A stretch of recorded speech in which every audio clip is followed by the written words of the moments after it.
Yeah. If you want me to come, I will come. Hey, there you go. All right. Wasn't bad.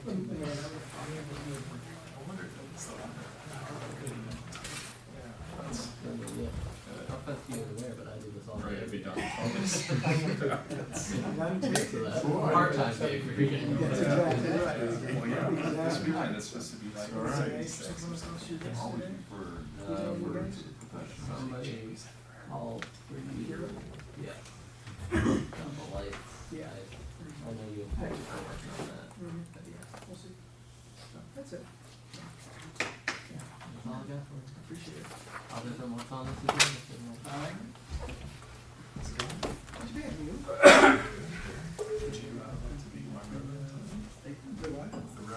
Sure, I'll Google and find something out. How you doing, Chuck? Yeah, to go to Google. You ever try to print out your packet? Yeah. Put it out here. This has been a problem for me for What's going on? a couple of years. I think there's 76 pages in this packet. The first 5 or 6 pages are in letter size. The next 2 or 3 are in legal size. The next 10 or 12 are in letter size. So in order to print out this packet, I have to go in and figure out which ones are letter size and print out those segments of letter size. Then I have to go back and select the ones that are legal size and print those. Can't you just hit fit to page? Yeah. Yeah. And That's that'll, what I do. it'll, Then but my printer, I put in the legal size in the little door that opens up. So you're telling me it'll figure out which one it'll Yeah. to draw from. yeah. Yeah. I'm gonna try I've never that. done that So before. advanced, give you advanced settings. Go up- I know all that, Yeah, yeah. look at the screen. Yeah. That's on the So- screen. I just never would, So like here I have Think. this page sizing There you go. handling. If I had checked this actual size, it'll do what you're talking. It'll try to print letter Which versus. I have seen it. Well, the- I've printed them. But if you check the fit or the shrink oversized pages, it'll fit them all to whatever you've set as your default paper. so it automatically, I'm gonna try that, but Yeah, that works for me. But that's not. because I have like a $700 printer, and I open the door if I want to use legal and stick that in there.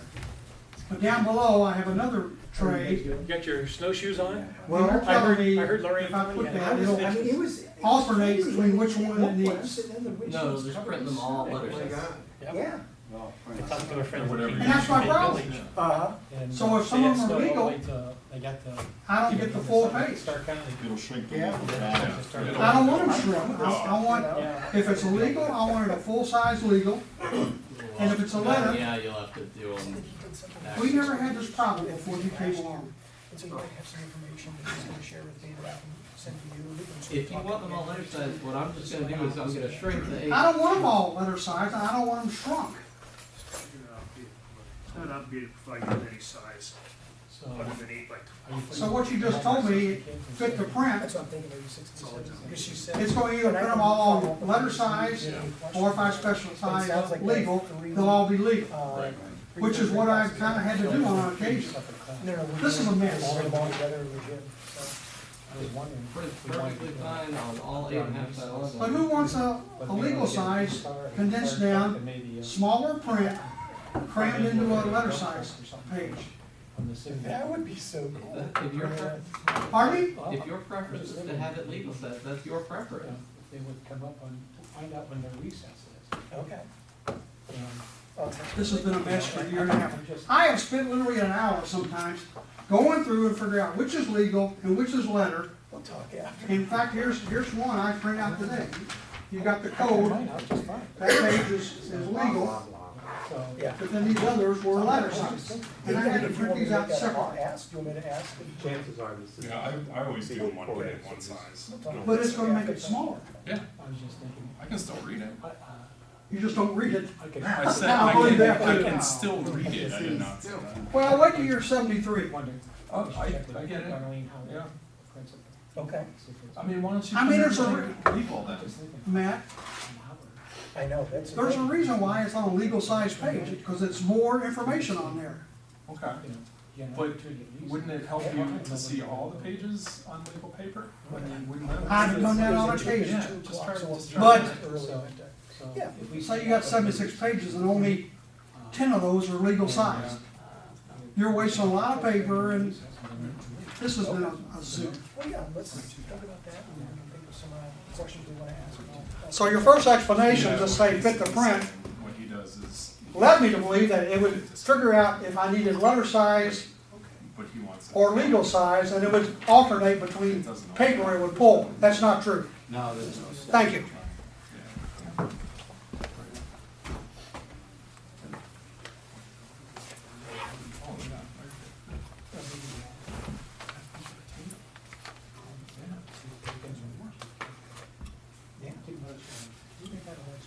No, he looks more relaxed than us. It was completely empty when we took the boat next to the beach.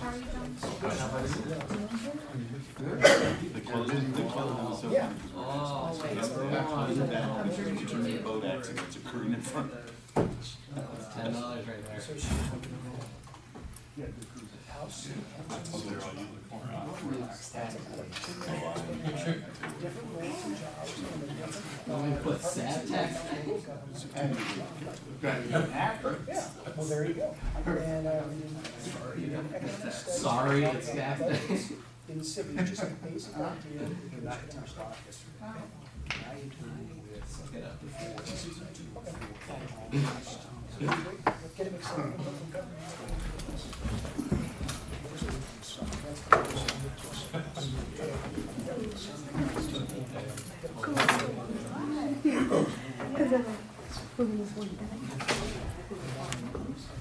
Alright, check me. And I've got the.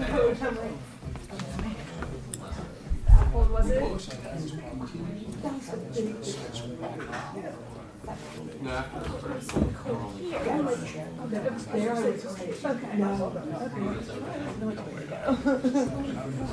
Yeah, that was good, but. That's good.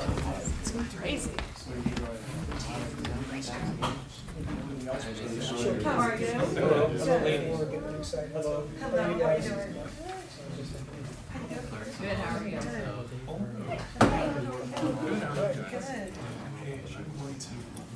Oh, yeah, that'll go over. I worked 1 hour. The one that came here once. I can keep my job for a long time doing that. Okay. Yeah, I'll just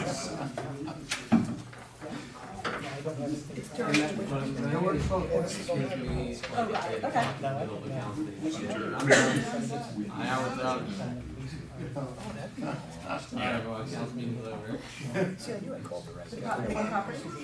Yes, 7. Okay. You know, I'll call Darlene. Okay. Okay. That sounds yeah. Let me good. just text her right now. Darlene? That sounds good. Darlene, check it out. Ask her how many of these guys were. How are you? Three people, the manager's looking around. The phone's ringing off the hook, you know, I got full. Good, how's that?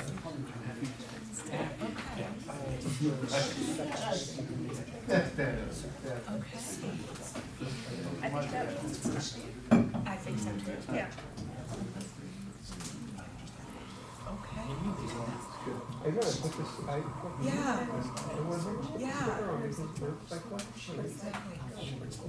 Yeah. How? Everyone gets one?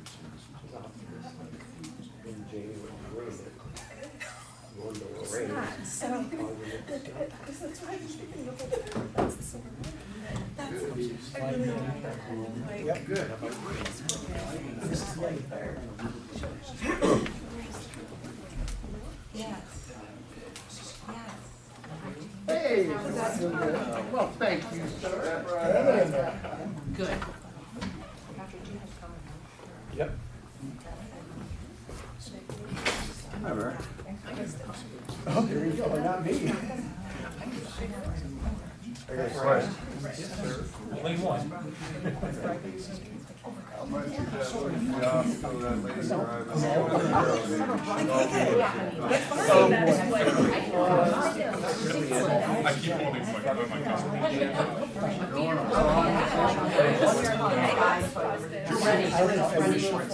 I'm doing my case. Yeah. Get through the next one, right?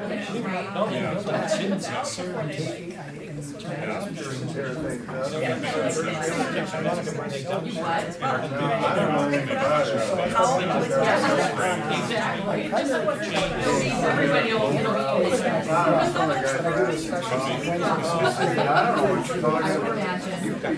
I would imagine.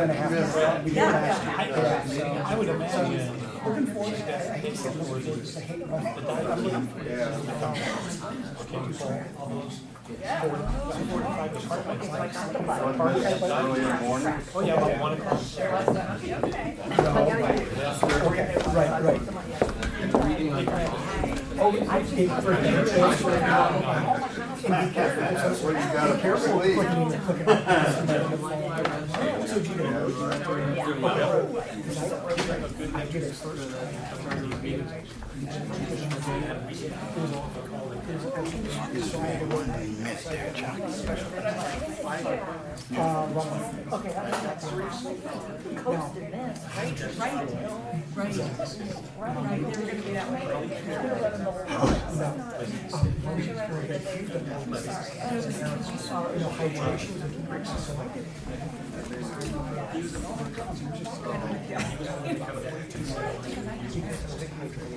Oh, yeah.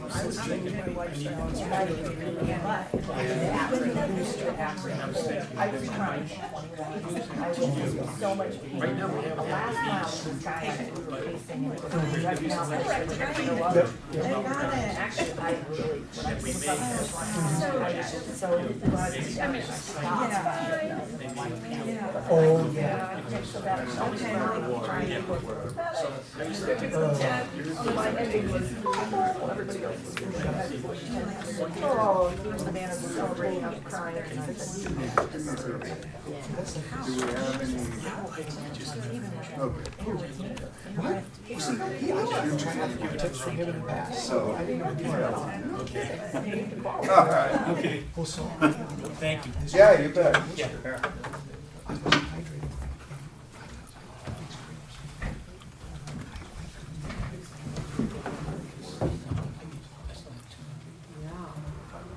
If you have any questions about the yeah. I got a path here. See, I feel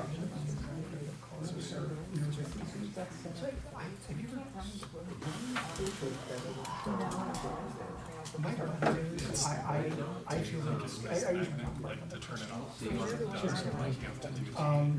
do the Wi-Fi. No take do you learn? I keep doing that. So I did like your battery.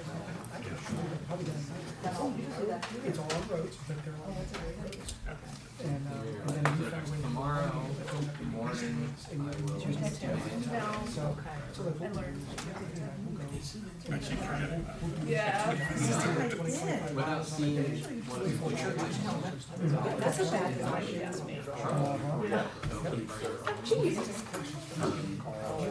Mine doesn't work. Adding a subscriber to this email. Oh, wait, because okay. there is no posting. Plus, If you have a metal, you actually put the bike inside. Got it. Oh, really? Oh, I can pull this out. You can pull this. Yeah. I know initially I didn't think I could do, and then these big. they'll come from whatever shows the city council. See? I'll look for my mom. We're trying to make these more professional. I was so excited when I saw it. Yeah, so every week, the director. Should keep working. Well, get green shorts. I heard it. Yep. Yes. Oh, much fun. But that's Oh, and exciting. it's a different. I mean, it appears to be working for us. Your settings changed, so it stayed on for a while? Sort of Oh, I did. So I did change. And that's a bit fast.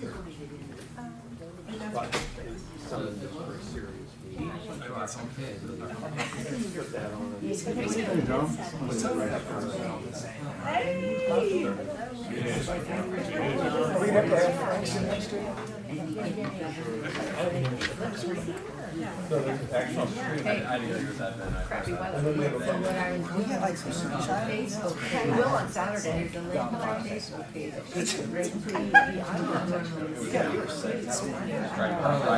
tried it Friday, and I tried it this morning, and couldn't get it done. I was just trying to pull up.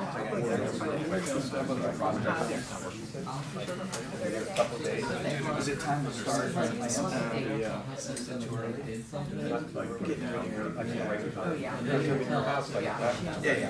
Facebook page. But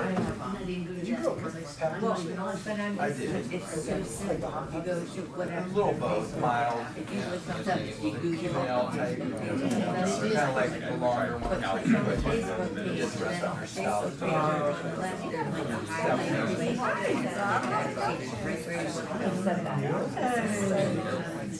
How's the job and your son? Well, there's probably an issue. Yeah? I don't know. He doing well? I'm sure. Yeah, this is great. I was working through it. It's supposed to close next week.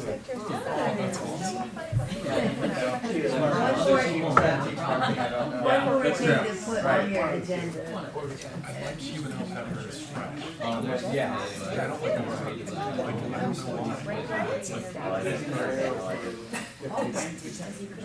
You know what?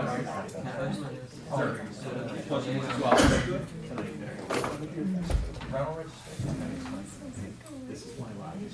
Yeah. So should be a big news. How about your baby?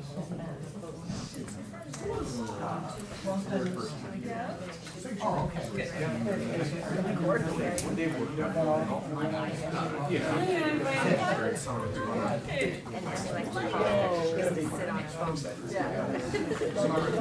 Where did you get that sheet?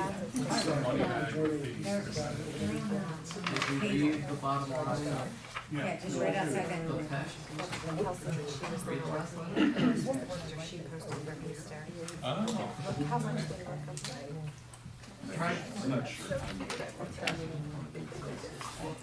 That's why I changed it to a question mark. It's gonna be like $100 sign. Just a question. Great. I just typed in taxes to the icons, and that's what popped up. You want to do this? All right. Well, Won't take long.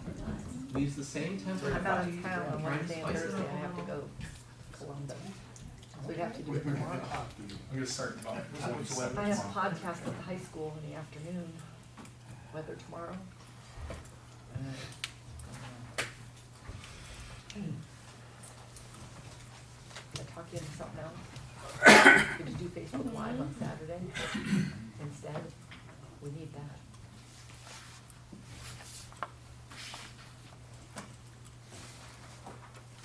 All right, you ready? I now call to order the special council meeting of Monday, April 18th, 2022. The time is 7 p.m. Oh, I'm sorry. Let me start over. Take two. Take two. I now call to order the committee of the whole meeting on Monday, April 18th, 2022. The time is 7 p.m. Ben, would you please call the roll? Member Orr? Here. Member Matheny? Here. Member Volt? Here. Member Storash? Here. Member Warren? Here. Member Wire? Here. Member McLeisher? Here. 7 present. Okay. Daryl, let's kick it off.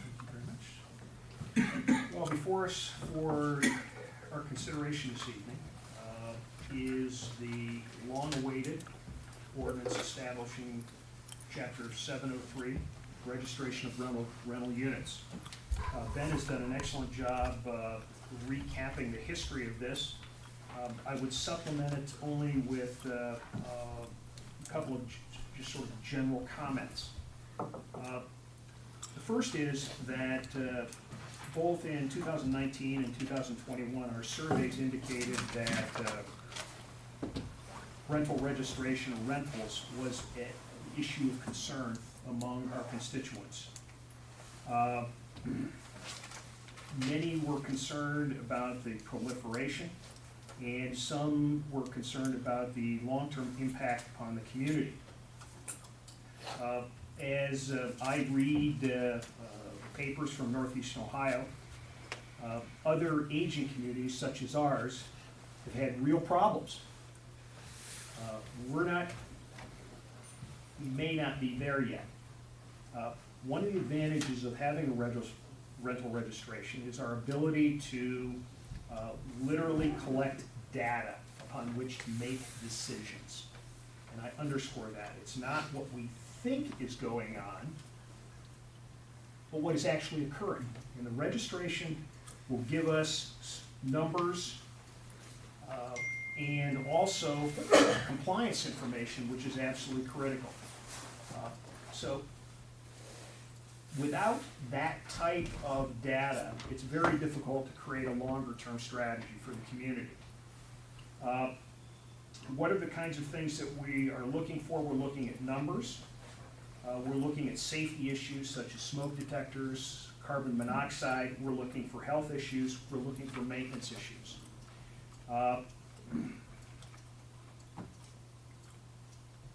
We are just beginning this process. As our administrator says, there are 4 items to consider as we launch an initiative: the process, the policy, the people who will execute that policy, and how we will pay for it.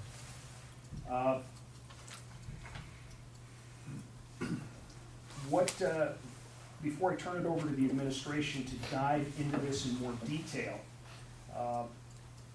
what I'd like to do is schedule this for a return to the next committee of the whole. So after all the conversation occurs tonight, I'd like to bring it back an additional time, and then we will take it out for its 3 readings if we have concluded our business. And I believe that we will by then. We'll have an opportunity to weigh input from the community and from the members of council. If you haven't submitted questions to the administration, I would encourage you to do so. If you need, you can pass them through Ben or directly to Patrick. But let me just underscore at this point is that we are familiar with communities where rentals, particularly the single family, and I guess that's the area that concerns me most, the rental of single families, not the complexes, the large with 50 or 100 units, but really the smaller mom and pops. When we look at other communities, some of those communities have very serious problems. And once the rental situation gets out of control, once you lose control of it with non-responsive owners who are not interested in the well-being of the community, it's very, very difficult to get it back. Cleveland has struggled mightily. Akron struggles. I think Alliance has had some issues. It's clearly not something that we want to, a place we want to be. The risk is for any community, as your housing stock ages, and we all know by driving through town that the bulk of our housing stock, well beyond 50%, is almost 60 years old or older. So we are now moving into what I would call the zone, if you will, when you're at risk. So this is why our consideration of this matter is, I regard as critical for our long-term future. So, having provided a general introduction, Patrick, if you want to pull over and recount the highlights, I think all of you should have in your packets a one-pager. But Patrick, you might want to amplify or contradict something that I've said. And have at it. Very good. All right, so as Ben had put out in the history, this was tried in 1978 and 2013. I was not here for either of those, but it was in the 2018 period in which I was here and tried to get this off the ground. And I would just say that, you know, it was certainly the intent to present a deliverable to council at that time, but I do believe, as I've said recently, that all the pieces were not in place to be able to execute this policy. So that's the difference between, you know, then and now. So when we talk about you know, having the team in place that's going to execute this policy. So that's going to be through our contract with Safebuilt. So we are anticipating then, if this becomes adopted, that we will have Safebuilt ramp up the necessary personnel to be able to execute upon the deliverables. The deliverables are the inspections. So we have to provide this in a very reasonable and timely manner. And to do that, they're going to be the team that we draw upon to do that. And then there will be administrative oversight of the execution of that, and I'll talk about that in a little bit. But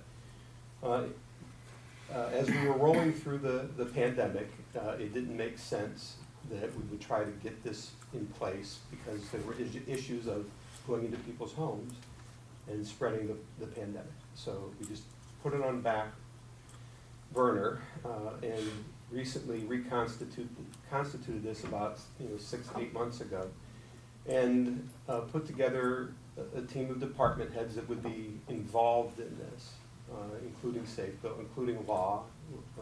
Law director was part of this, police department, fire department, all looking at this and trying to figure out how each plays a part in this, and then making sure that what it is that we were attempting to achieve, which was safer occupancies and a community standard for the rental housing. And I think that we did that without overreaching and just hitting exactly what we wanted to do. So the law director spent a considerable amount of time looking at what other communities did and making sure that the legislation that we were crafting wasn't going to put the city in a position where it was creating undue liabilities to itself. And Council Clerk Ben Young sat in on this as well and helped us execute this document.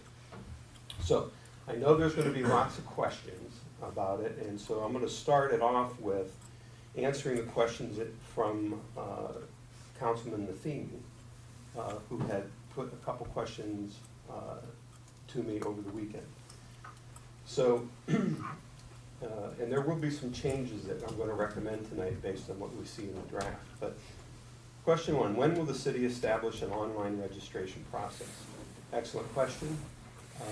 This ties into the software that's going to be necessary to run this program.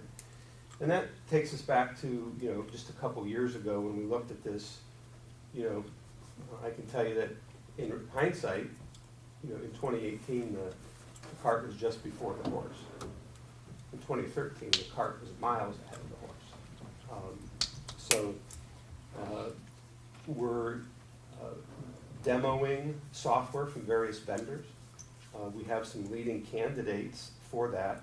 And what we're looking for is a program that is similar to what all of you experience if you were going to set up an account to look at your health savings account, or if you're going to do online banking.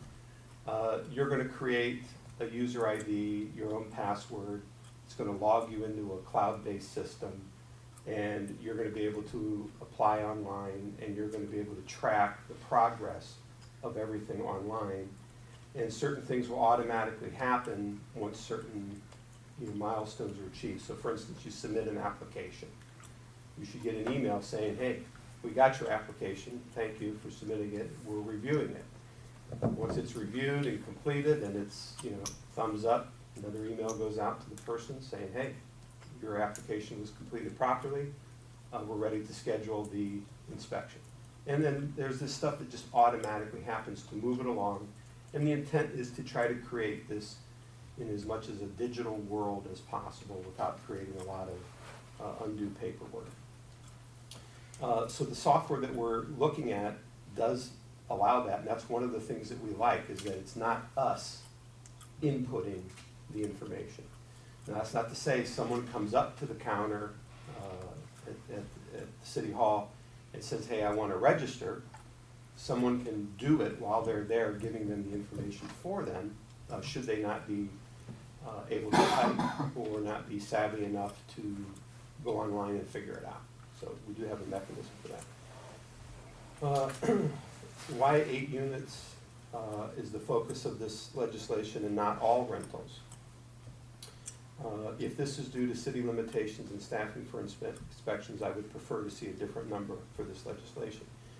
My response to that is that we have to crawl before we walk, and this has not been done in the city. It's been created before. It's been created from scratch, and I know that there's going to be hurdles and obstacles that we're going to have to overcome as we implement this. So I'd like to have us get a year under our belt and figure that out, and then come back to this body, set it up so that annually, or at least next year, come back and give a report on where we are and what it means and were we able to handle it. Now, I do suspect that at some point, there'll be a lot of registrations hit the city at once, and that will create a lot of inspections. And so that also is the benefit of having Safe Built, because they'll be able to float people in here from some of the other communities that they have on contract for this surge. And once we digest the surge, those folks can stay focused in their own community, and we'll be able to just go on with our regular ongoing staff that we need. Dave, if I'm not answering any of this along the way, this is good. I follow may up. have follow-ups, but I can send them out to you and we can give you Okay. next week's. What are the plans to identify rental owners not registered with the county?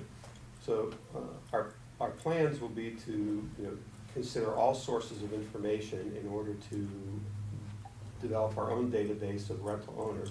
Certainly whatever we have at the county will feed into that, but we also have a utilities department. And then we will put, hopefully some interns on this to kind of start working on it over the summer, to start building the database. In addition, we have files in the building and permits department that would suggest, previous properties or rentals, but this information has to be current and up to date. You can't rely on something that was 3 years ago. It might not be a rental anymore. But it can certainly give us address that we can go take a look at. And it's going to require a lot of driving around and taking inventory of some of those. I've been doing that myself and starting to compile a list as we've been working on this plan to kind of see how that would work. Will we allow a P.O. box for the owner registration, or is a physical address required? The physical address is required for the owner to register. And part of that has to do with, in the event that this spirals into notifications having been to officially go out legally, it's going to have to go to the owner's registered physical address, not a P.O. box. So if we're sending out stuff, certified mail, that isn't going to work going to a P.O. box. Should we state that anything issued to the agent is equivalent to issuing to the rental owner? So in this case, the agent, I believe, is referring to like a property management agent. And is that the same as issuing it to the rental owner? And Wayne, you can hit me on this one if I don't get it right. But I think the answer is that we have to issue to the rental owner. They're the ones that are going to be in violation, not the property management team. I will agree with that with one caveat, in that if the property owner nominates an agent and says all correspondences go through that agent, then they have acquiesced that any sort of notice under the statute can go through them. So as long as we would send a courtesy copy to the owner, notice to the agent would be sufficient. Okay, so there, I think when we were putting together when we were looking at that software application, there was, you know, these boxes to check, and the software can be customized, or they don't like to use that word, configured, to whatever our particular needs are. So that was another attractive feature of it, is because our program is, you know, every program in every community is just a little bit different, because it's, you're trying to tailor it to the needs of your community. So we want to be able to tailor the software to our needs. Question 6. 2 police violations. Dave, you're going to have to help me with it. I think maybe some words are missing from the question. 2 police violations. Could be. So under the violations, it would revoke the certificate to the owner, the rental certificate. At that point, does it become a non-rental unit legally, and is the owner going to have to evict their tenant? And that gets into a multitude of issues and problems, saying that you no longer can count this as a rental unit and you can't have a tenant anymore. I guess that's where I was going. All right, that's where you're looking at, and I mean, I know that there are clauses in, you know, in leases for you know, moral turpitude and other types of criminal activity that might be going on. Having been, you know, 9 years at the municipal court as the chief financial officer and helping to institute reforms there, you know, I know the judges have instituted reforms of their own to speed up the process for evictions in the event that there's criminal activity going on in a rental unit. So it's not something that's unique to us. Can it lead to eviction? It can. Or, you know, in this case, it's the Title V, and I think the Chief Kemp is here if he wishes to address some of the things in Title V. But say, you know, one of those could be, and correct me if I'm wrong, Chief, say a domestic violence might be an issue. And if we get multiple calls on that because it's in a building and the other tenants are calling and saying, hey, sounds like somebody's head's being slammed up against the wall. I think what Member Matheny is getting at is, is there a point where your certificate will be demoted to the point where you have no certificate at all? Correct. Which the answer is no. So you can, as this is written, you can only be demoted down to 6 months, and then you're stuck at 6 months. And you keep getting a new certificate every 6 months until the issue is resolved. And Wayne, correct me if I'm wrong here, but when we were writing this, he had very explicitly advised us that we can't deny the property owner their economic right to have a tenant. Okay. That's where I was going with the question, because to me, when I read it through, it sounded like if there were 2 calls, they would lose their certificate, and then the owner would have to remove that tenant before they could get a certificate. So I must have read it wrong. Yeah, the certificate is for a certain period of time, and the worse that your property is, the shorter the certificate. Eventually, till you reach a point that the shortest certificate is for 6 months. Because police calls, and Chief Kemp can attest to this, some of those calls are for reasons that's not the tenant's fault. It could be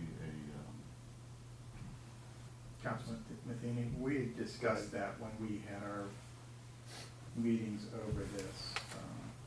It was issues, as he said, Title 500, which is equivalent to the ORC codes for the 2900 series. They're nuisance type calls. They're domestic type situations. It could be drug situations, things like that, criminal of nature. And criminal of nature does include disturbing the peace type calls. So those are the ones that we were looking at. We're not just looking at general disturbances of, you know, somebody parked too close to my driveway or things like that. So I was looking along the lines, because I know this, the case that this is occurring in, not in North Canton, where a restraining order is not being followed and multiple police calls have been made to this residence because that person was getting too close. And it wasn't the tenant of that location, it was somebody that was violating a restraining order. So I just want to make sure that we're protecting those that deserve to be protected and not penalizing rental owners or the tenants when it's not their issue. I believe they were looking to the police department from our computer system to be able to pull the information out.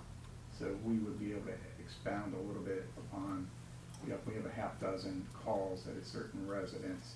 We'd be able to explain, okay, here's the calls, this is the nature of these calls. 2 of them are the type of calls that we're looking at that create the disturbances. The other 4 are no fault.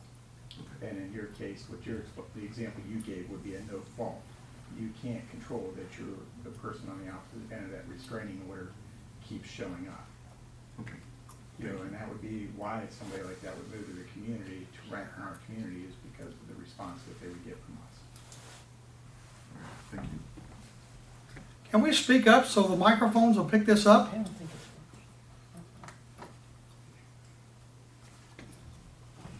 it's. Is there something that you needed me to repeat, Mr. Osborne? Just from here on out. This Okay. is not private conversations Okay. going I'm on. not having a private conversation. If you This is a ask public everybody- meeting, we can't hear. If you ask anybody, I talk softly. We're fine. We're not here I for the try to benefit free of my the lot. camera. We're here for the benefit of the people here.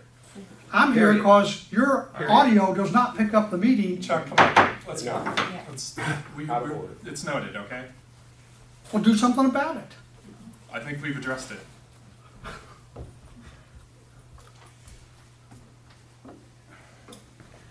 Thank you. All right, in 70306D, how is the city going to get notice from a bank of closing on a rental unit? So it sounds like perhaps somebody's buying a rental unit, Change and ownership. how are we gonna get notice from the bank?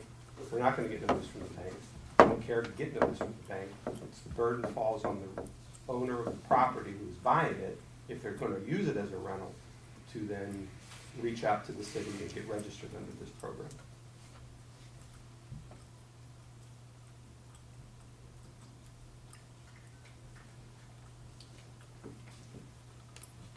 Okay, I'm not done. Dave looked like he was maybe gonna look something up. Well, I was gonna read D, it says, any entity foreclosing on any property licensed under this chapter must notify the city of the foreclosure and taking the property upon the final sale and conveying of that said property. So, to me, I read that as the entity that's foreclosing being the bank, Okay, you used a notifying different the word. city.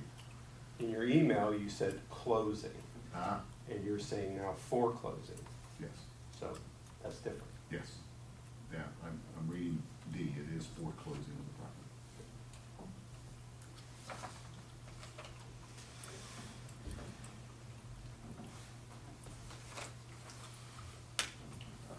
Wayne, do you wanna respond to that at all? I think it would just be the same answer, is that any entity that's buying the property, no matter what entity and which manner in which the entity purchases the property, under the statute still has to reach out and notify us of the change of ownership. So even in the case of a foreclosure action that goes through the court system, the bank is on notice of the existence of the statute because it's published, it's a public record, and so the bank would be responsible for reaching out and letting us know of the change of ownership. We'd also be able to double check all of that against the auditor's records. You know, once the sales have been finalized, we could pull a report in relation to the ones that we know and you know, I guess, spot check them if necessary. But ultimately, it would be on the bank to notify us in that situation.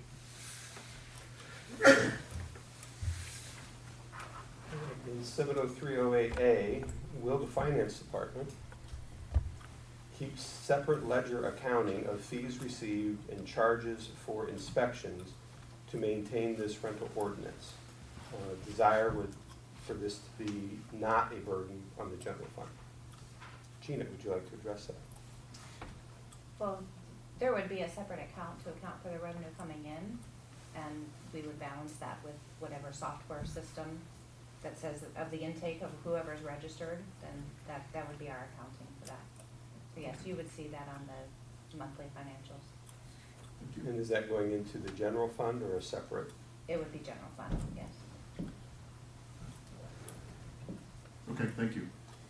And, you know, as far as it being a burden on the general fund, I think that's one of the things that we're gonna intend to find out, is as we get this thing up and running, how many properties are we talking about? What kind of, you know, rental registration fees is it generating? And, you know, what the amount of people are that is necessary to make it work. And it's similar to what I did when I got here and looked at the mayor's court analysis of how much we're handling, how much it costs to handle it, and then ultimately making a recommendation that we move that to the municipal court where they could do a better job and it would save the city some revenue. So it's going to be something that you have to look at and then decide on a policy level if that's something that you want to continue with. Who makes up the property review board? The property review board is 5 appointments by the mayor that constitute this review board. That is the same board that deals with, you know, the property maintenance review on commercial properties. And we thought it would just make sense to tie that together as the same group, not have another whole committee of 5 more people. And the mayor's in the process of filling that. So I think he's got 3 done and 2 more to go on that. And so I'm sure he'll fill you in when we get to that.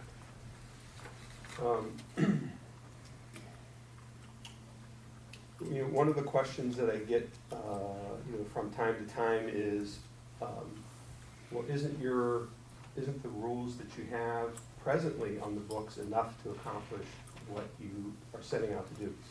And the answer is no.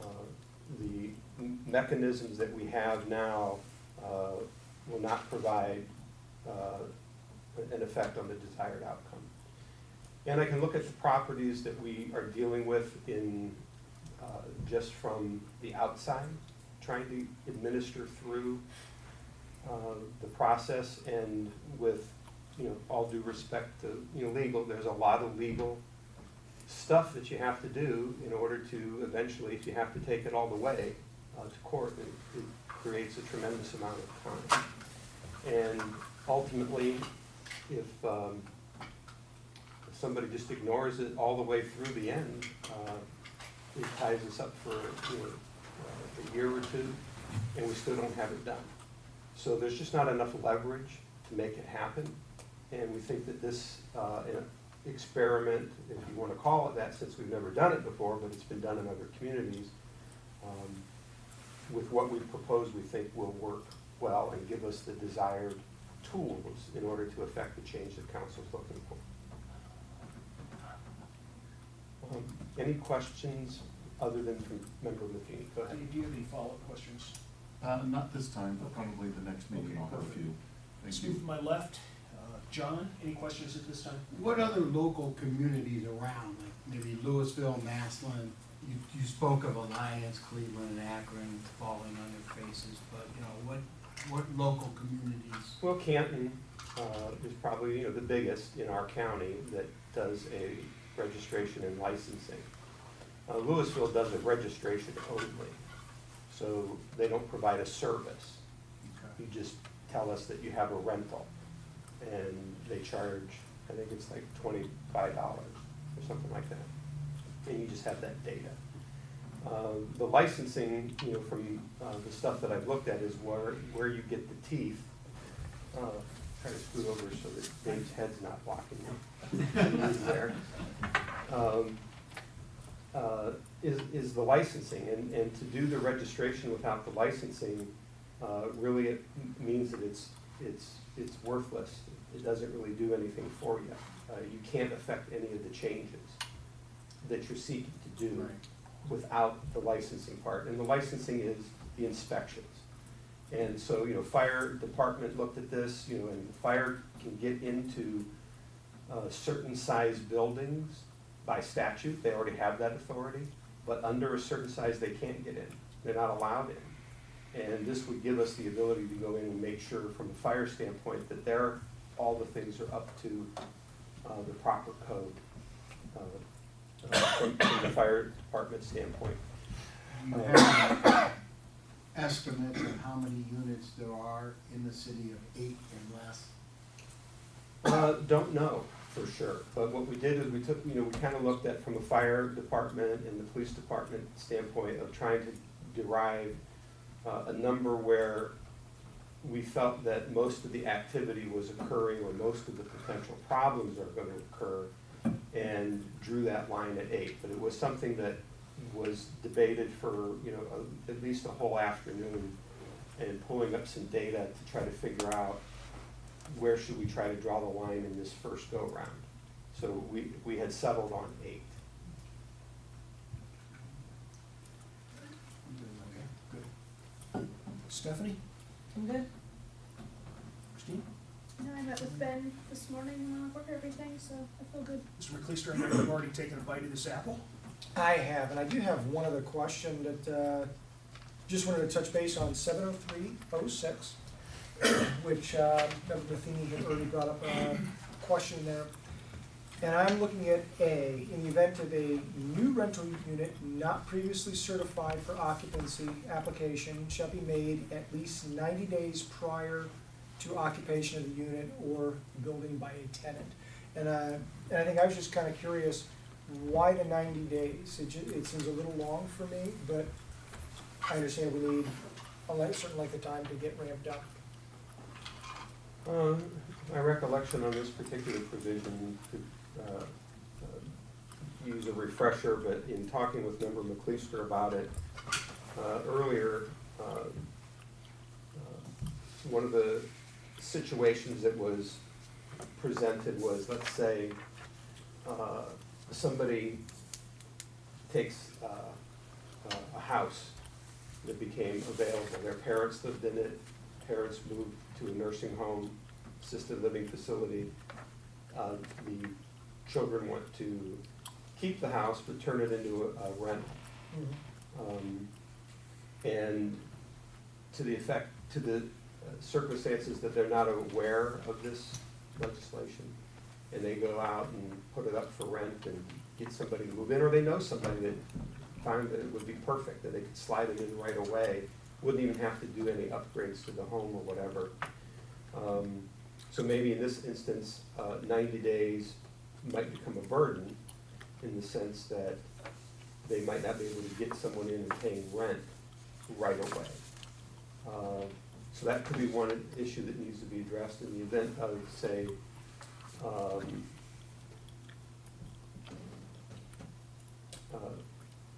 where someone is going to sell the house, but it's not a family member that's, the same scenario, the family wants to sell the house, not turn it into a rental, and then someone else buys it, and they want to turn it into a rental. At some point, then that follows the other part of this, that, hey, if you're going to turn it into a rental, you have a responsibility to tell us. If you're in the business of doing rentals, chances are you probably are aware of this legislation or this requirement. But for somebody that has never done any rentals and has that particular circumstance, we may have to figure out a way to address it. Ben or Wayne, if you want to add anything. Yeah, I'll chime in. Part of the reason that we built in that lead time was to Patrick's point, was to give enough time to have the inspections, give enough time to set up the inspection process. Because the way we saw it, this statute, it protects both sides. It protects the landlord and the tenant here. So to Patrick's point, with an individual who has never done it before and isn't aware of the requirements, it's a checklist of sorts for them to go through and have a chance to remedy certain situations in the event that the first inspection they don't quite meet, particular standards. And at the end of the day, once the certificate is issued, they have something to rely on with their tenant saying, look, I complied with the statute, the inspections are fine, everything is there, so that if the tenant comes back later, you have the situation where the landlord can point to the fact that, hey, at the time you took possession of the property, all these things were in good working order. And the same side of things on the tenant's perspective of, they'll have access to some of these records as well, and they'll know that the landlord is being held to a certain standard as far as what they have to provide in the service, what parts of the inspection that they have to set up. So really, it was set up as 90 days, and I think that number can be massaged if need be, if council agrees that can be shortened. But the idea was to build in as much lead time as possible to make sure that anybody that's new to the process can meet the requirements of the process before the tenant moves in. And I can appreciate that, and I think our conversation earlier went, similarly, that, I appreciate the value as a tenant receiving the certification or seeing that they're certified. I was just concerned that the 90 days might seem a little bit prohibitively long, but that's my only comment. I'm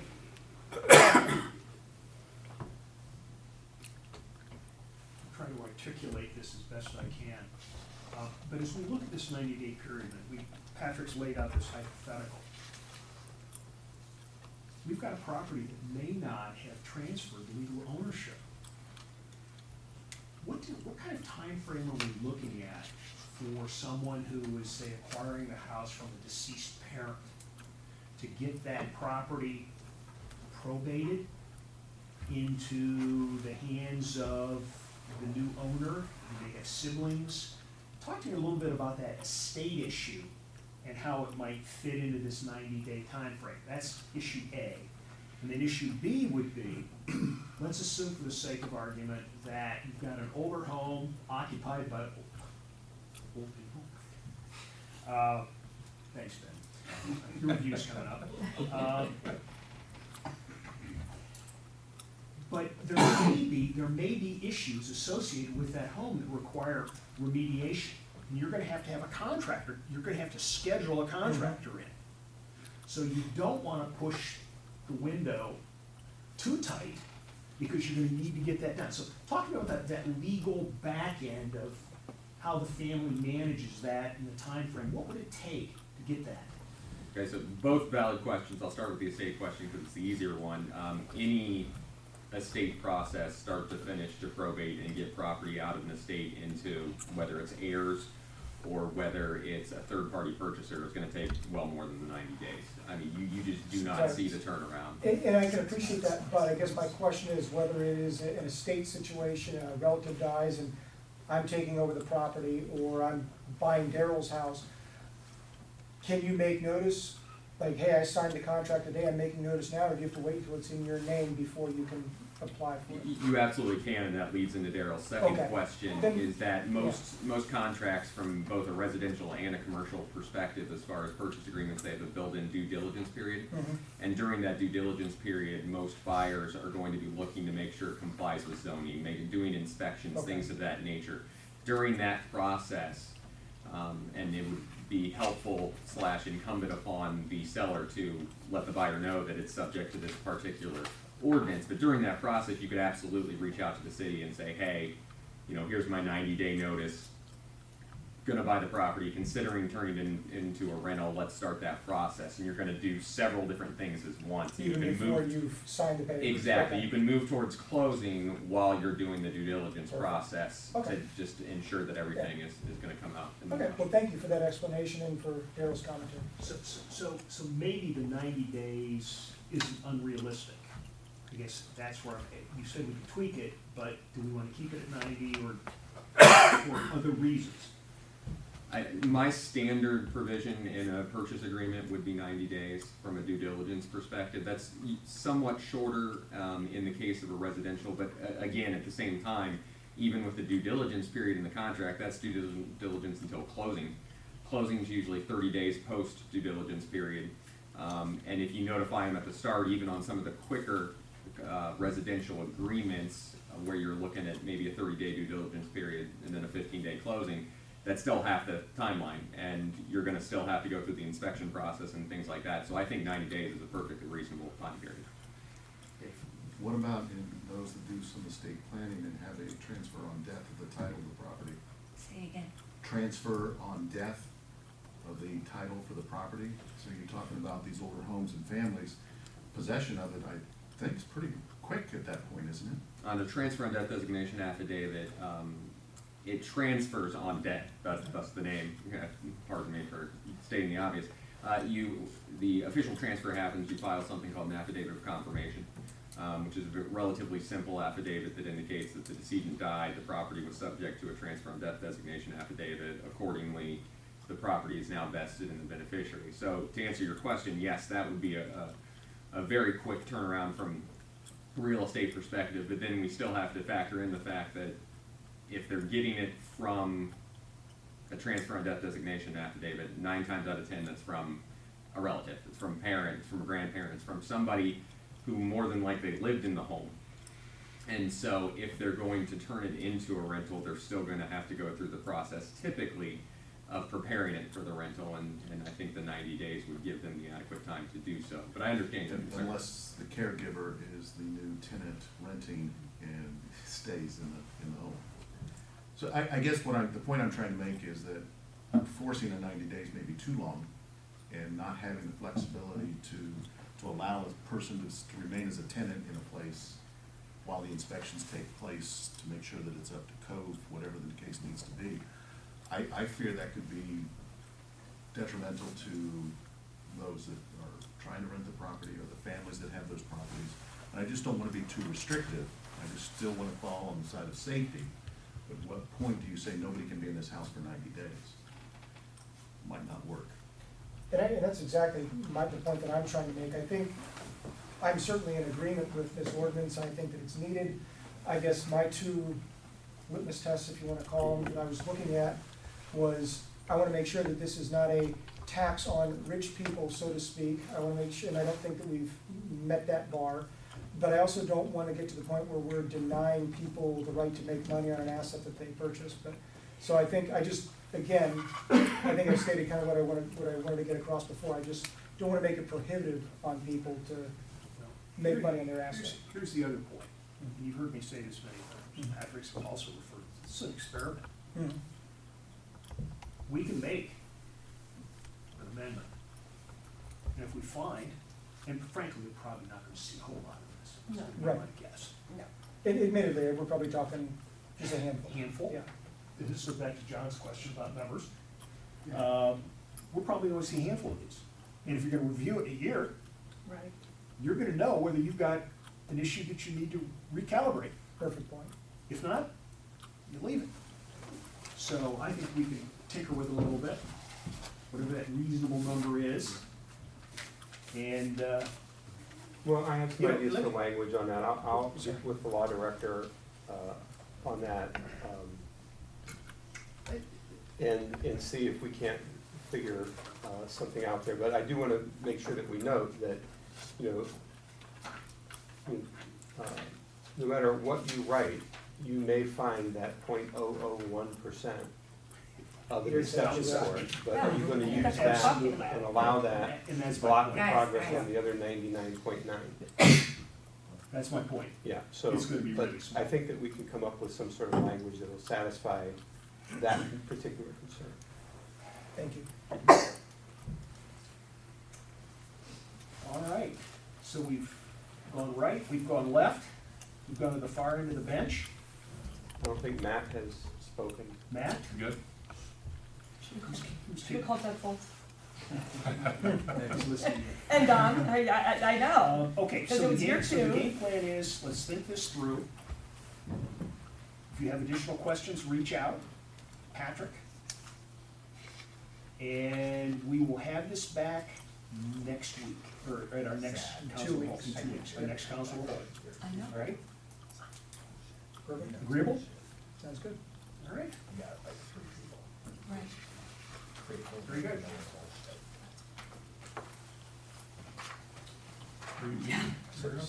Oh, my goodness, okay.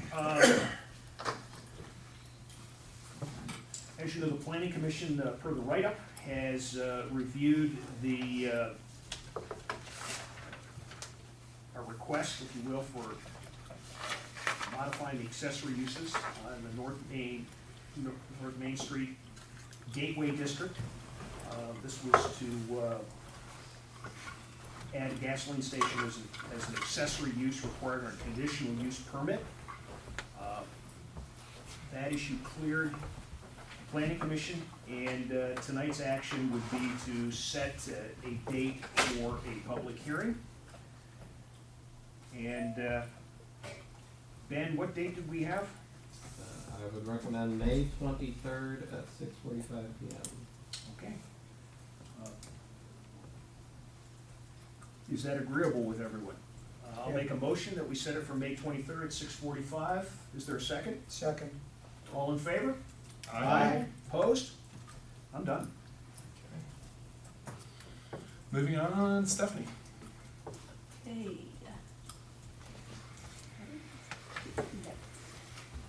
Okay, this was regarding the 3% transient occupancy tax that ordinance, or that municipalities are allowed to impose.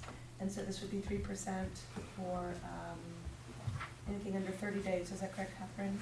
And then for hotels, motels, and Airbnbs?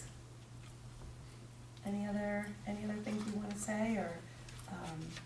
Well, I think we would, like to say that this too was another, construct of a group of people working together to come up with this, and, heavy lift done by the law director in researching other communities and coming up with the exact language necessary to be able to move forward with this. This will be additional responsibility to the finance department as well. We have built in, that this is, although it's, you report these numbers to us, they are subject to audit and inspection for accuracy. And we don't know, how many this would apply to as far as Airbnb. We don't have a handle on this. Right. Again, but as it relates to any hotels or motels that are here now or could be here in the future, this would. Do you have a percentage? Do we know the numbers of that? We don't know the numbers. Minus the Airbnb. Well, I mean, there's only one hotel in Right. town. And we know of And the one bed bed and and breakfast. breakfast also. And one bed and breakfast. So it's really more the Airbnbs who we're hoping, right? Yeah, we have no idea unless we went out and started, searching for that. And, we can go to certain sites and try to rent an Airbnb around the Hall of Fame and see what pops up in our community and stuff like that, but we haven't done that yet. Is this written to cover Airbnbs? When it says hotel or motel, it's referring to 5 or more rooms used for the accommodation of guests, where an Airbnb might be just a 2-bedroom home or a 3-bedroom home. And I'm not sure how many of the bed and breakfasts, how many rooms they have.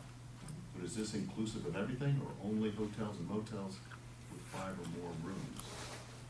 Well, I think it's hotels or motels with 5 or more rooms, but it's similar in this respect to the rental registration. We have to start somewhere and work our way through, so. So this is not covering Airbnbs and other rentals? Yeah, a bed and breakfast is supposed to be under 5 rooms. If it's not under 5 rooms, it's a hotel or a motel. And there has been issues in this community in the past with some places holding themselves out to be bed and breakfast when in fact they're not, they're hotels.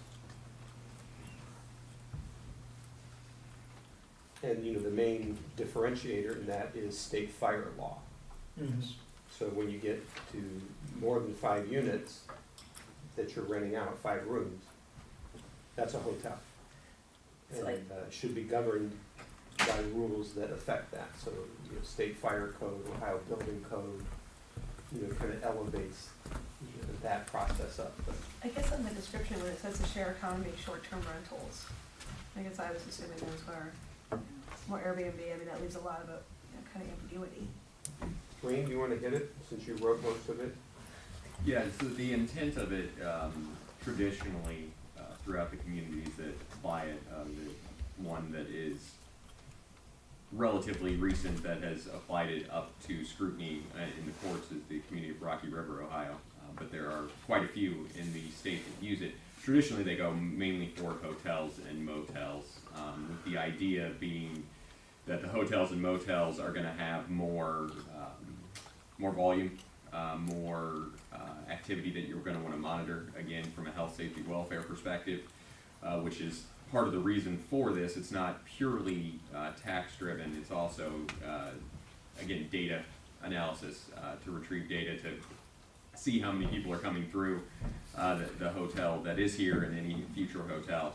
But ultimately, it was written in a way, I drafted it in a way that it would somewhat mirror the Rocky River statute in that the focus was on hotels and motels, because that was after conversations, that was kind of where the concern was. Would there be the possibility of widening the definition to allow for certain bed and breakfast? Absolutely, and that's certainly a conversation that we can have. But as I drafted it, the intent was to make it more focused on the hotel and motel side of things. Yeah, I guess I'm just like, we have the one motel. And how many rooms is it? 20? If, Well, it's depending bigger on than the you think. hour. Yeah. I'm gonna cast judgment on whoever knows the answer to it. Yeah, I know. I guess sometimes Right? these, if we're gonna go in the future and say yes, and again, like Daryl says, we can amend it and change it. But for that extra time and effort it might take, for the little 3% for the one hotel we have, I just sometimes think, why are we doing this? I mean, it's, Well, it's on every rental, it's on every room, every time. I It's know, turned over. I know our hotel. I mean, Every we don't night. have the ones at the railroad, we don't have the Hilton, we don't have Vermont, we don't have the Hyatt, we don't have the Marriott. Maybe we will, so I'm wondering why now? You know, Well, like- why now is that you never had the people here before that could do this lift. What people? Legal. A, B, administrative team that could execute the policy, a finance director that could execute the policy. You didn't have that before. But at the same time, you are saying, just like you said on the last one, okay, now we have to implement this with finance, so are we gonna be able to do this? And it's just another thing for, I mean, you've talked about this before where we're talking about $200 and the effort it takes to put this in play and the different things we're doing. And so prioritizing different things, I get it, if we're gonna have a future hotel, no problem. If it's gonna be a few hundred rooms, I get it. But we're not saying that right now, and you're not even talking about Airbnbs. And you just said, we don't even know when Airbnbs are here, and it's not in this ordinance. So, And 3% is pretty on the lean side. but I think that's all you're But allowed you're to do. also talking 3% per room per night. That adds up. It does It add up, does so add up, you could have $1,500, $2,000, They're $100. yeah, so. But, you know, you go out and you travel, you see all the Right. taxes Oh, on, you do? on a hotel room and Absolutely. stuff of that nature. But right now, another experiment, I think it might be best to wait a while until we can get a count on Airbnbs and breakfast, you know, stuff of that nature. But just for one hotel, seems like a lot of work. What, $50 a room, I I was believe, just so gonna it's say, like is it 59? $1.50 a night that we would, I know this because I asked questions this morning, not because I have stayed there. 20 rooms at $1.50 a night for a whole year would be about $11,000. Yeah, I mean, well, that's, there you go, it adds up. that is significant. And it gives us data on what's happening. Gina, I'm gonna ask you at the end. May I chime in on one point that Councilman Orr made, and that's as to the 3% figure. The reason 3% was chosen is because 3% is the figure that the Ohio Supreme Court upheld. Right. And the concern of expanding that, I mean, when I drafted the statute, I looked at all sorts of examples in the state of Ohio and elsewhere. And if you're in Los Angeles, you can get away with 12%. I don't believe we can do that in Ohio. I don't want to push something and have you consider a statute that would ultimately be overturned by the court system, where the courts have allowed for the 3% but have not opined on whether a higher percentage would be acceptable, and in fact left it open in their decision that in the event a percentage was presented to them that was higher than this, that they'd perhaps have to reconsider the legalities of it. Do you know what it is in Canton? Let's say the hotel's on the hill or, I do not know what it is in Canton, no. It can only be 3%, right? Well, yes, most of the statutes that I've reviewed is 3%. 3% is the traditionally accepted one, so that is the standard in Ohio as we speak right now via the case law. There's a bed tax though, there's a bed. That's Yeah. different. Yeah. Yeah. that's And that collected, visit and Canton that's gets that. not the same as it According to chapter 185.02 of the Canton Municipal Code, they levy a 3% transient occupancy tax. Is there a reason why Airbnbs and B&Bs can't be wrapped into this now rather than kind of mentioned as a maybe in the future? I will say from a legal perspective that all the case law focuses on hotels and motels. When I've read the statutes in other municipalities, they've all focused on hotels and motels. There has not been one that I've read that have allowed Airbnbs as being written into the statute. So again, from a legal perspective, if we're trying to make sure that this passes the muster, that leaves open a possibility, a variable that the courts have not accounted for. And so the question is, would a 3% tax be considered legal on an Airbnb, which has theoretically lower turnover, lower profit margins, things of that nature? I don't know the answer to that. I don't know what the courts would say, but I could see them differentiating between the two in a legal analysis. And so again, focusing on what I knew was acceptable with the courts, what I knew was acceptable in other municipalities, that's how this was drafted. Okay, thank you. Did Canton, do you remember, did they say they weren't even allowing Airbnbs at one point?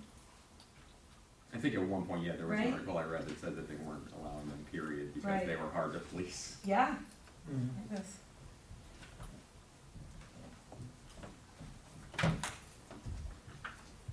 Any other comments?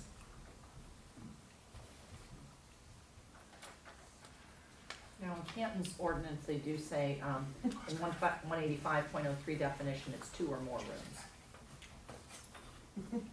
And we're within 5. They say two. Two. Hotel means every establishment kept, used, maintained, advertised, or held out to the public to be a place where sleeping accommodations are offered for consideration to guests in which 2 or more rooms are used for the accommodation of guests, whether the rooms are in one or several structures. Something to think about. The definition of the Airbnb, or not the Airbnb, the bed and breakfast, is that an Ohio Revised Code definition? Fire code. Fire code? Just curious. Differentiates between the two. Makes sense. It's good to know. Well, you know, this was a carry forward from a previous council, for those of you who were here in the previous council. This was subject to some discussions then, so those of you who are new, that's why this is being brought forward. It's not something that we're just making up. I do not remember this one. Who brought it up? You remember? Yeah. Serrano. You don't remember all of the, Just people? It's called Mr. Surratt. I think Okay. Mr. Peters was also Yeah, interested. Mr. Peters as well. The ward chairman or ward representative. Yeah. Okay. So we'll move that to the agenda. Who wanted to make a motion? Yeah. Can I have a motion and a second to move that to the agenda? Revolt will move. Second. All in favor? Aye. Opposed? No. Motion carries 6-1. Okay, moving on to Street and Alley Committee. I am going to recuse myself from this.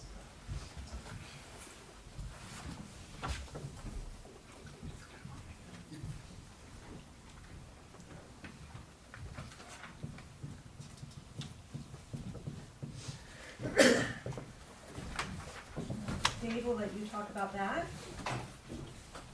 Okay, so this is Plat 5 of the sanctuary, and it has gone through the planning commission. It has been thoroughly vetted. There's been public comments on this, and it is now in front of us to move to the agenda for the next council meeting to accept their plat and design for homes.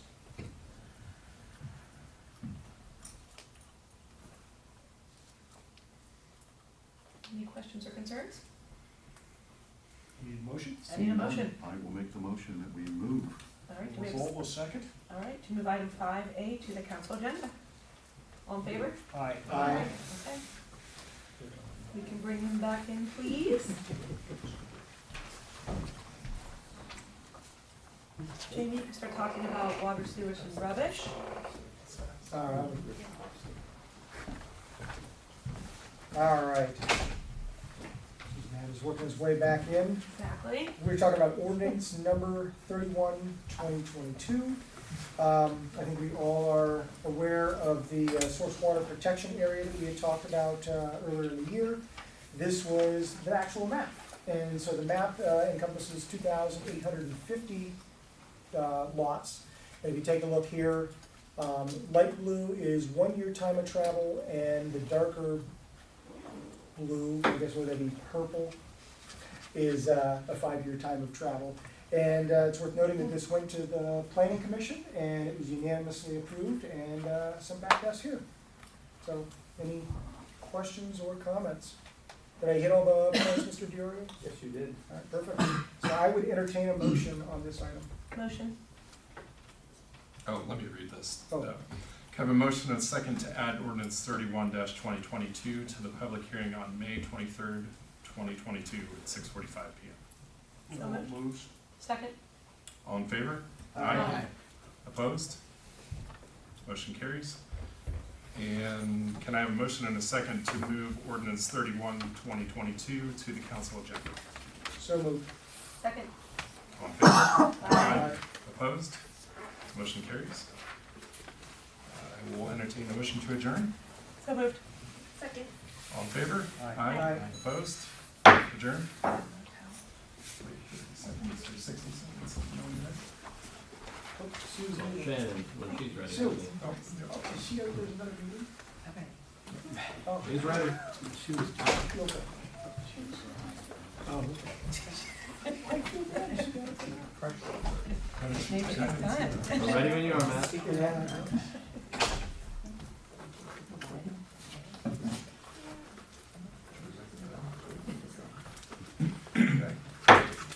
I now call to order the special council meeting of Monday, April 18th, 2022. The time is 8:03 p.m.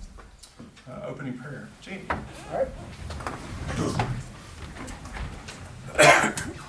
Dear Lord, I pray that you guide us always. Satisfy the needs that need to be met during this meeting. Strengthen us as we make tough decisions. I pray that we will be like a well-watered garden, like a spring whose waters never fail. I pray that we will be fruitful. Father, please guide us, that this meeting can be productive. Let us be effective and decisive. Amen. I pledge allegiance to the flag of the United States of America and to the republic for which it stands, one nation, under God, indivisible, with liberty and justice for all. Ben, would you please call the roll? Member McLean. Here. Member Wyrick. Here. Member Hearn. Here. Member Shora. Here. Member Molt. Here. Member Athene. Here. And Member Orr. Here. 7. Okay. At this time, members of the public wishing to address City Council may do so. Each speaker will be granted 5 minutes. As a reminder, the rules are posted on the screen to the audience's right. As this is a special council meeting, tonight's topics of discussion will be limited to the items appearing on the agenda.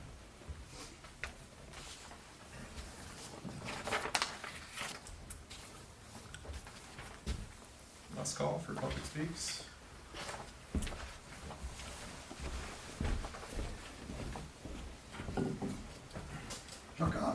Chuck Osborne, 307 Fairview Street, Southeast North Canton, Ohio.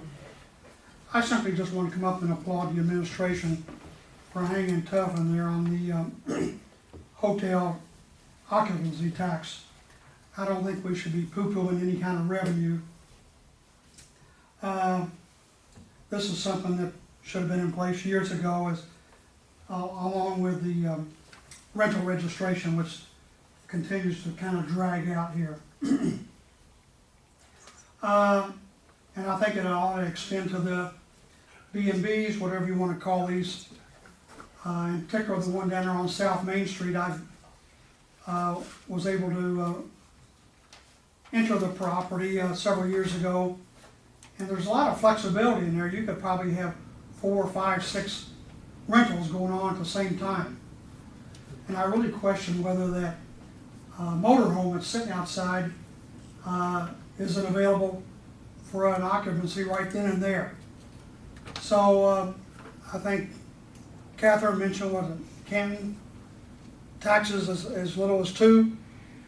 Is that what you said, Catherine? That's 2 rooms. 2 rooms. So that would fit the bed and breakfast down there on, or the B&B, whatever you want to call it, down there on South Main. So, and I like the idea of gathering information. Mr. Diorio mentions, along with the possible revenue that the city could generate, you're also generating knowledge and information as to what's going on in your community. So, Mrs. Warren, I would not poo-poo. I'd like the numbers beforehand. And this isn't even on the agenda, so. This should be passed. Thank you. Thank you. Anything else? Moving on to old business. Can I have a motion and second to read by title only ordinance 38-2022? Revolt moves. Second. All in favor? Aye. Opposed? Motion carries. An ordinance authorizing the mayor of the city of North Canton to enter into a performance agreement with the McKinley Applegrove Limited, for the construction of streets, stormwater management facilities, drainage improvements, and sewer improvements for the Sanctuary Phase 5 development. Okay, we have discussed this previously. There is no new information that I'm aware of. Any comments, questions? Move to adopt. Revolt seconds. All in favor? Aye. Opposed? Motion carries. Moving on to 6B. Can I have a motion and a second to read by title only ordinance 39-2022? Revolt moves. Second. All in favor? Aye. Opposed? Motion carries. Ben? An ordinance authorizing the mayor of the city of North Canton to accept a sidewalk performance bond in the amount of $54,225 between the city and McKinley Applegrove Limited, and accept the accompanying mortgage deed for city lot number 6952, thereby securing the bond for all necessary work required to complete sidewalks in the Sanctuary Phase 5 construction project. Okay, again, no new information that I'm aware of, and as previously discussed, I move to move this ahead on the agenda. Revolt seconds. All in favor? Aye. Opposed? Motion carries. Moving on to 7A. Can I have a motion and a second to read by title only ordinance 20-2022? Revolt moves. Second. All in favor? Aye. Opposed? Motion carries. Ben? An ordinance amending the zoning map of the city of North Canton to reclassify the property known as Outlot 417 in the city of North Canton, Stark County parcel number 100101998, from office building to general business B. Darrell? As everyone knows, this is the proposal from A. Altman Company to rezone approximately 10 acres or so on Market Avenue, immediately as part of the Washington Square project. The property has been dormant for well over 20 years. Altman has a plan. It has met with the neighbors, the neighborhood association, residents. This request cleared the planning commission, and it is now before us for our first reading. Conversations with Mr. Diorio, all outstanding issues at the time of the application have been successfully addressed.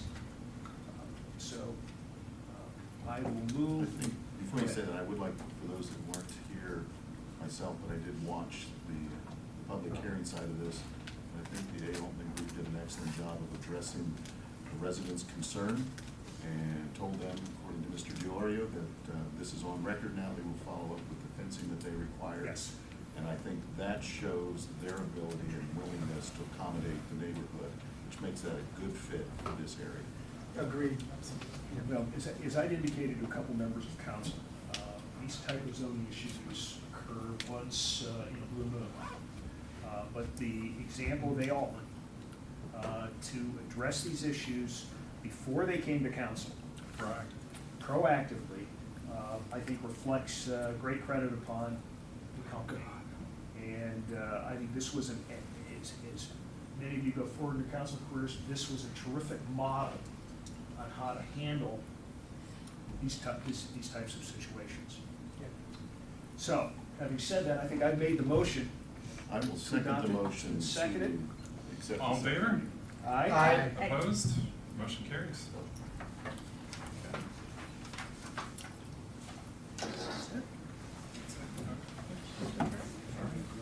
Any other comments, since there are no reports? Does that mean I can say a comment on Yes, something not related? Or do you have to Sure. be- It would need to be related to something on the agenda. Never mind. I will make an exception. Okay. Go ahead. You can. It had to do with the gas aggregation, that's all. I didn't know Oh, if you wanted me that's, to yeah, address that. absolutely. Let's hear You're it. not requesting any action. No. No, I just Public wanted to let announcement. you know what, you know, that, again, the provider that we had, Volunteer Energy, 2 weeks ago filed for bankruptcy. You know, the courts took over from there and exercised their option to return those on the natural gas aggregation program in the city to Dominion Energy's default service contract. I have spoken with Dominion, and that letters have gone out from Dominion to everybody that is on the city's gas aggregation. We were not the only community in Ohio affected. In Stark County gas aggregation program was also affected. They had chosen Volunteer Energy as well. So what is the administration doing? We've already moved through preparing an RFP in anticipation that the contracts would be returned to Dominion, so we move forward with that. We are we've issued RFPs to the eligible suppliers. We're going to conduct another auction to get what we hope will be the best rates. In the meantime, the Dominion rate for people that return to the default program is 5.5 per MCF, $5.50. At some point then, we will have our auction, we will pick a vendor, and we will be able to move forward with new aggregation program. And pursuant to Ohio Revised Code, or some type of code, let the lawyers figure out which code it is, they need to remain with Dominion for 2 meter reading cycles before they can be moved out. So we're looking that as we get everything prepared, we think that by the end of August, or through that August billing cycle, we'll be able to move people, or give people that option to go with a different supplier, and hopefully it'll be a better rate. The silver lining in the cloud is that, if there is one, is that this happened during what will be hopefully a warm period of time where people are using the least amount of natural gas, and therefore the rates that we're able to get should be, even though there's shortages around the world, we should still be able to get a very good price, because just not that many people use it in the summer. So I wanted you all to hear that, because you probably all will be getting phone calls on this subject. We took about 100 calls over the weekend into today. Well, Thank you. for Thank that you. Thank you. indulgence. All right, motion to adjourn? Moved. Second. All in favor? Aye. Opposed? Adjourned? We don't have to separate. What? Did you say so? Did we get the valve turning from? Well, we were. It's still ordered? Okay, I just want to see it. It's. $5,000 of truck, I want to see. This one, IGS but it says 321 Siri. on the gas. Just push I it. sent an email to Ben. Okay. Don't hold So we good for- Yeah. You know, I flopped as soon as I That got the notice. Yeah. Yeah, I guess then I get Siri. No, I've been. But I don't remember Peters for them ever saying anything about that. I didn't know that people were- That's the funny part. He wants it down, and,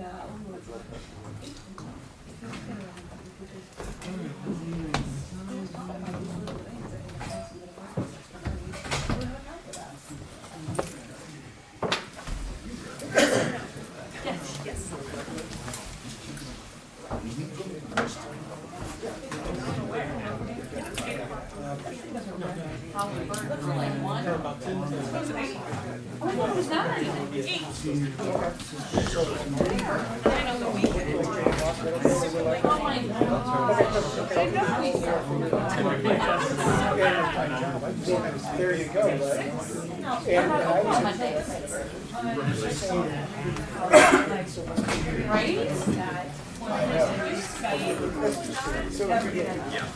They did used to, it used to be open on Mondays, so now. Yeah, I don't remember.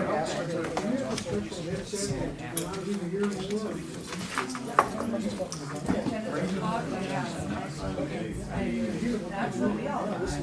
You're all set through. Spiral eight things. I don't know, I mean, if I interrupt them, they can know I did Next Thursday, a week from this Thursday. I'll call you tomorrow.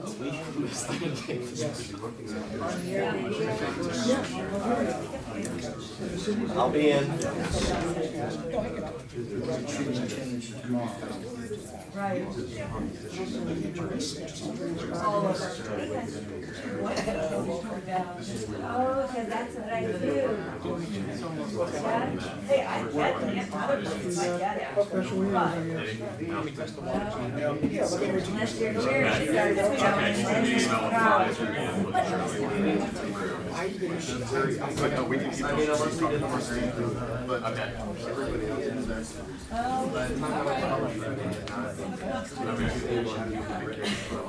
Yeah, no, I understand.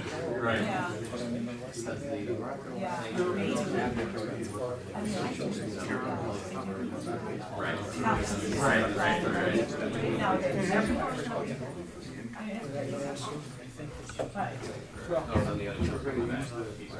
Yeah, okay.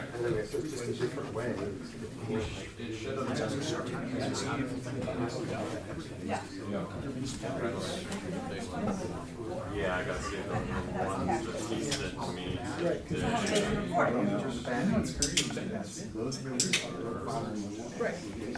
He probably already has the users. Yeah, so she was on before. Sanctuary. They got second. Well, she was with ours first. Appropriation. I'm guessing it's pretty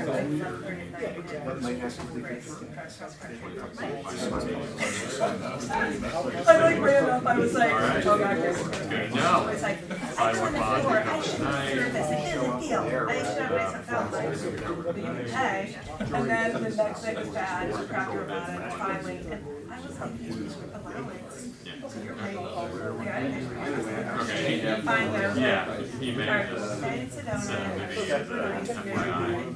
points, extra reward, or something. Okay. It kind of made me laugh, I was like, no, you weren't staying. I don't have anywhere to go. That's how. I knew it was coming. I knew it was coming. I also speak in English.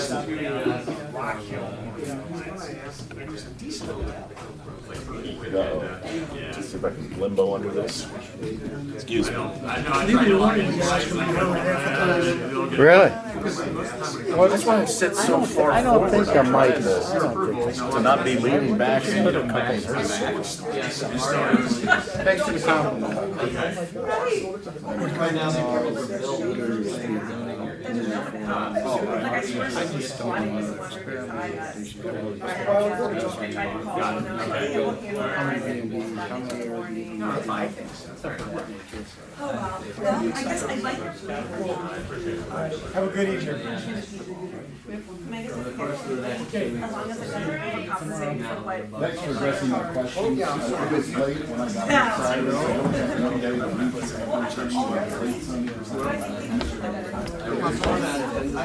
I appreciate it.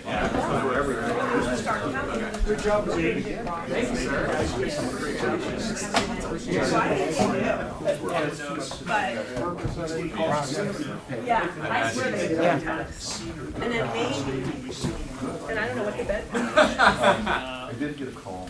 Excuse me? Thank you for I thought you wanted that hotel torn down. That's what you boys said. I've never said that. Well, I wanna make sure that I. Thank you.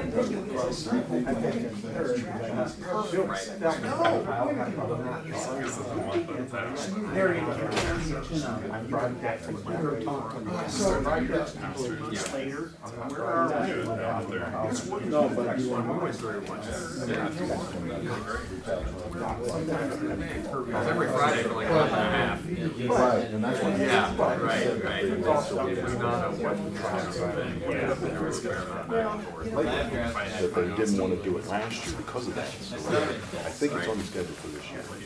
Okay, I would double check. All right. I just want to let him know. Okay, very good. All right. Thank you, Dave. So just for the first time, we tried to mention students, and we just started. For Easter, that was our first time. Yeah, thanks for covering that. Compared to what we did before.